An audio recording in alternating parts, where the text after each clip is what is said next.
I'm gonna be honest, this game kinda weirds me out. A lot.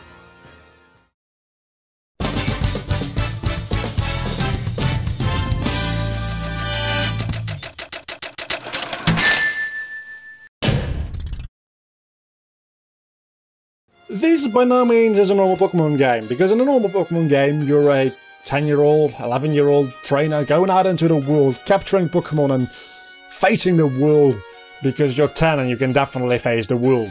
But in this game, you're not a trainer, you're a Pokémon. And I hear you thinking, but in Pokémon Mystery Dungeon you're a Pokémon, and that's nothing too bad. Well, you're not exactly a Pokémon. Let me rephrase that real quickly. You're a toy.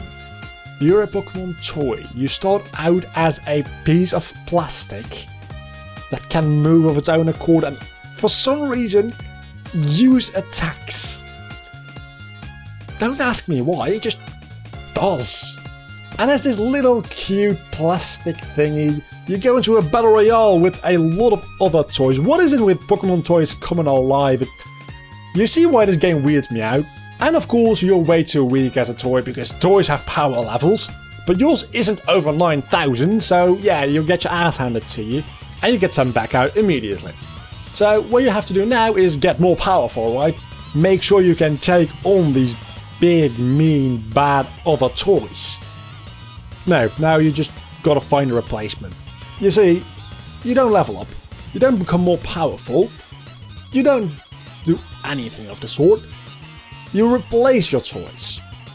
You go into a level, you beat up some other toys until one of them drops. Sometimes when you knock out a Pokémon, it doesn't just drop money like all the others, it actually drops a toy for you to pick up, and usually they'll be more powerful than the toy you're using at that very moment. Meaning that the toy you're using right now, you can start ignoring and use the one you've just gotten. This means that you're not gonna have any emotional connection to anything in this game ever, because the longest you'll probably spend with any given toy is about 5 or so minutes. The power of a Pokémon isn't just as easy as, oh, it's got a higher number so it's got to be more powerful.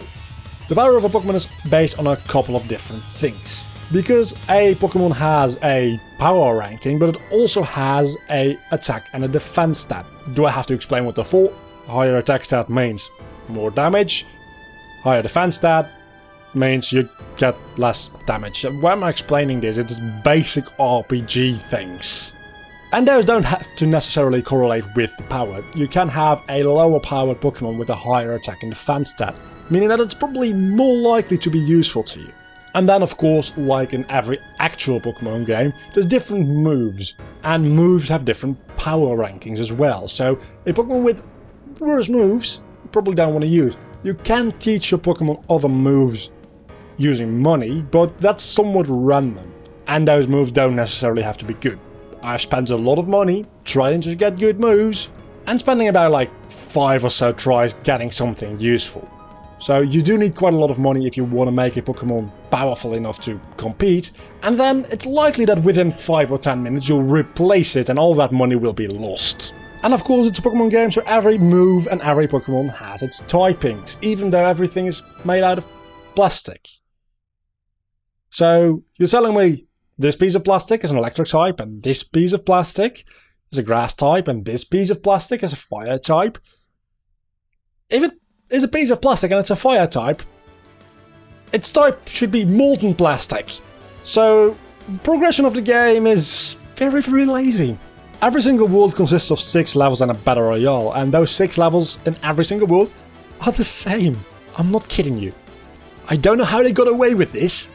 I don't know whose idea this was, but I kinda want them murdered. Because who makes a game, create 6 levels, and just duplicate that a number of times and that's your entire game? We can't do that. We gotta throw in more powerful and different Pokémon in every single one. We can stretch the game out like this. You're a genius. Dude, it's just 6 levels through the entire game. And the levels aren't even that interesting.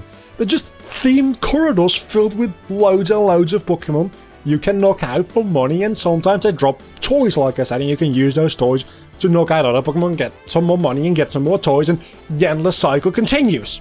And at the end of every single corridor there's a boss fight, which they can also drop toys. The chance is significantly less likely, at least it feels that way, I don't have actual numbers, but they're very powerful when they do.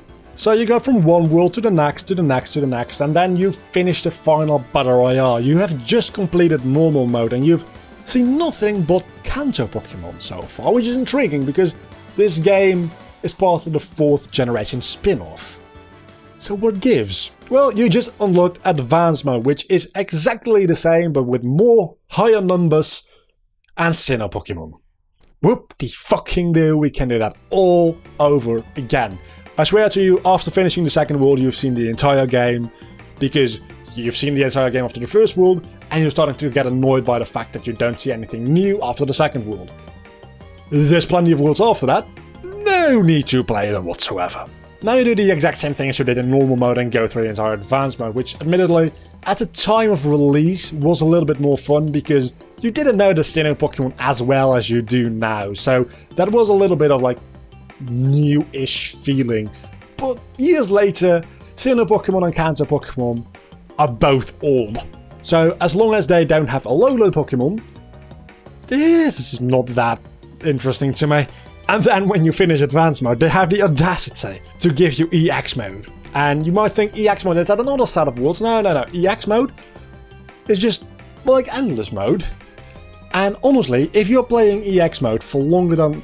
If you even get to EX Mode, to be honest, but if you're playing for longer than like 5 minutes, you've got to be pretty fucking bored with your life to not have anything else to do than just play this over and over again. You have just played 2 entire modes of this, and now you're like, oh yeah, an Endless Mode, this is exactly what I wanted in my life. Long story short, Pokémon Rumble, just don't play it. It's not good. I've heard the 3DS game that's based on this is loads better. I've never played it. Maybe I'll play that game in the near future. Maybe I won't. I don't know. I just kind of want to take a break from Pokémon Rumble because holy shit, this game is garbage. Thank you so much for watching this in retrospect on Pokémon Rumble. If you couldn't tell, I don't like this game. But if you like this video, you can leave a like down below and a comment under this video. And also subscribe to keep up to date with my newest content and watch one of the other 2 videos appearing on the screen right now. I'll see you all next time. Bye.